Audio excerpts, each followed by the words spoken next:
I am back today with card making for Scrapbookers. This is the series I do with the fabulous Caitlin and Clary, so be sure to head over to her YouTube channel and check it out.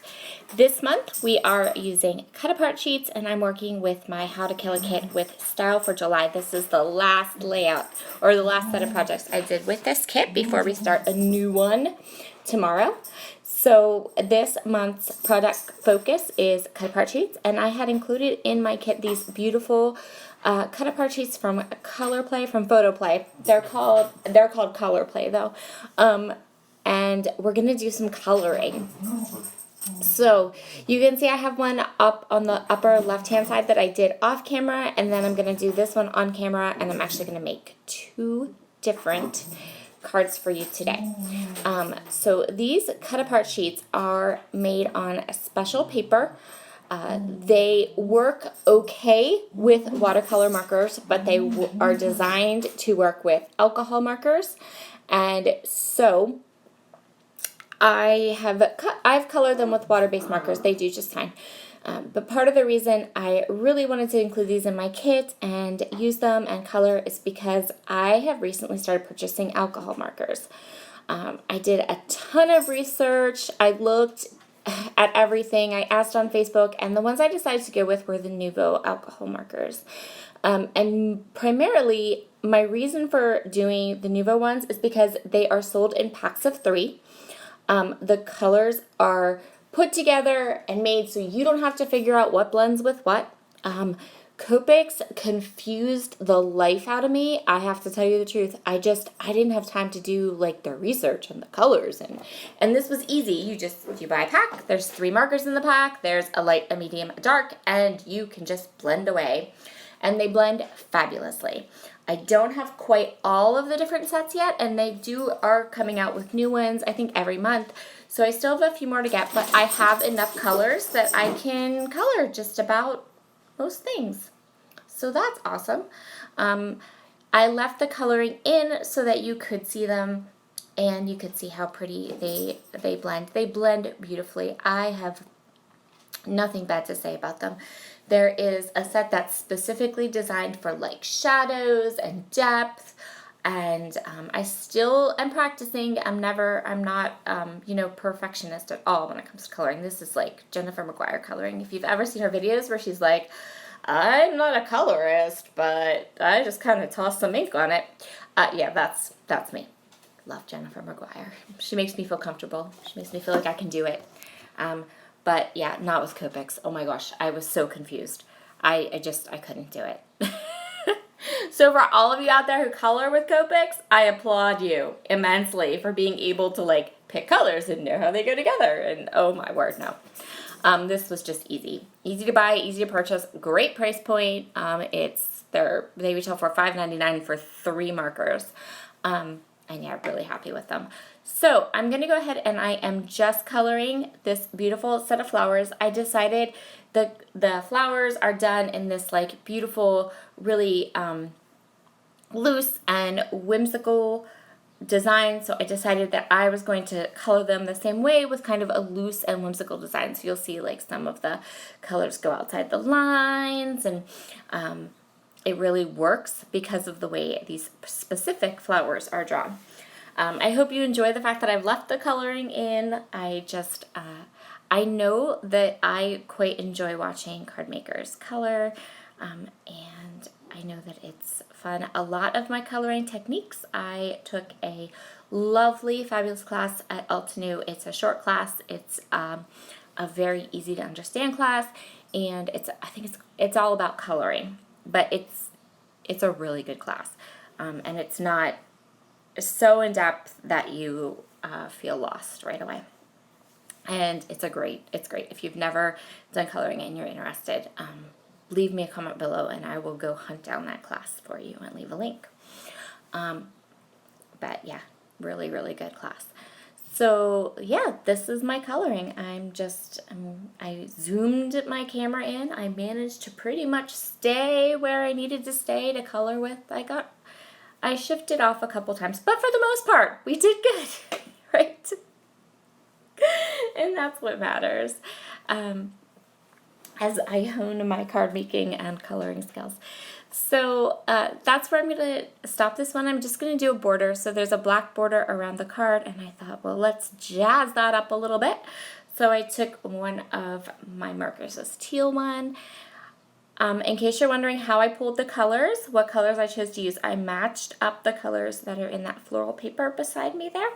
One of the papers from my kit that I loved, and I decided I would use that as the basis for my cards, that paper, because I had a large scrap of it. So the next thing I'm going to do, I'm going to jazz this up just a bit more using some glossy accents and Nouveau Stone Drops. Nouveau Stone Drops are like my new favorite thing. I have had the crystal drops before, and I've had issues with them. I didn't like them. I wasn't a fan. But I got some Stone Drops in 2 kits that I got from Christina Sorge at Redefined Creative and the Secret Not Secret Kit Club, and I love them. They work really well, and I love how they're like kind of matte and kind of textured. They're a little bit different. They give a different look than an enamel dot. They give a different look than a sequin, and so that's really cool, and I like that. So the one that I used and put on that card there is called Lady Liberty, and it's a beautiful like tealy color. All right, next up. This is one that I colored and added some glossy accents to off camera, and now I'm going to go ahead and fussy cut all the way around it.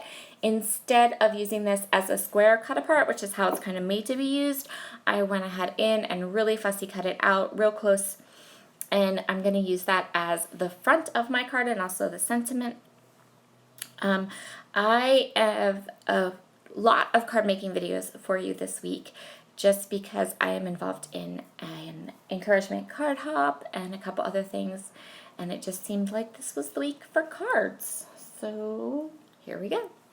I am just using the scraps from my How to Kill a Kit with Style. So one of my biggest tips, if you have a kit and you're wanting to kill it, when you're finished with your kit, when you've made all the large layouts that you have, pull all the scraps out, make a couple cards, and then give yourself permission to toss the scraps away so that all you're putting back into your stash are full 12 by 12 sheets of paper.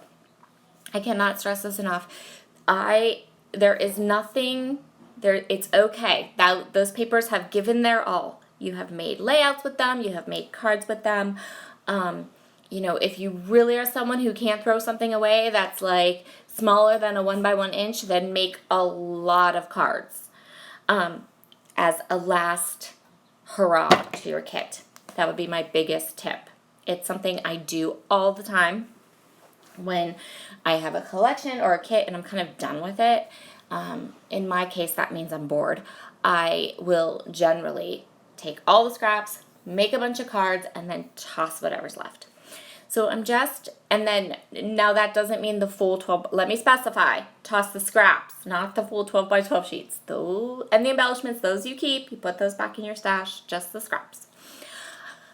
I am cutting strips of paper that are 1 inch wide from a bunch of different scraps that I have, and I'm going to go ahead and tear the edges. I've been very into torn edges recently. I don't know. Torn edges and cut files. Torn edges and cut files seem to be my jam currently.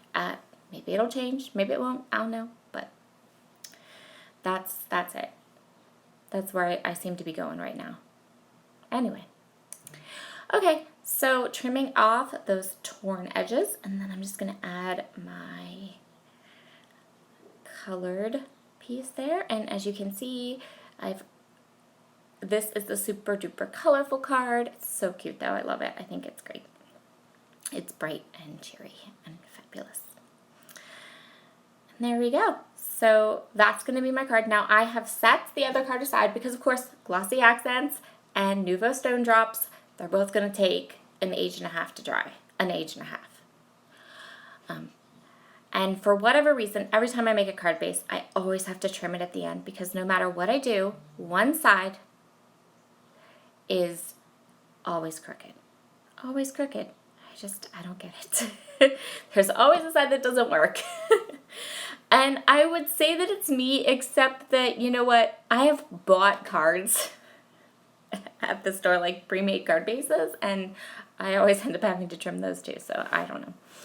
Anyway, I'm going to go ahead now, that piece that I did that had the Nuvo Stone Drop and the glossy accents, it's kind of sitting off to the side to dry. And what I'm going to do is I'm going to cut this card base down 4 1/4 by 5 1/2, and then watch this, because this is some tricky stuff here, because the rest of my card base is still wet. Yep.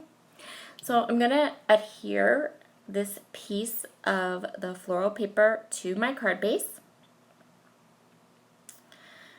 Just so. I'm going to go ahead and I'm going to put just a bit of tape right in the middle. I'm going to ever so carefully bring over that piece that's not dry yet and set it in the middle, and then I'm just going to push it down with my finger right in the middle.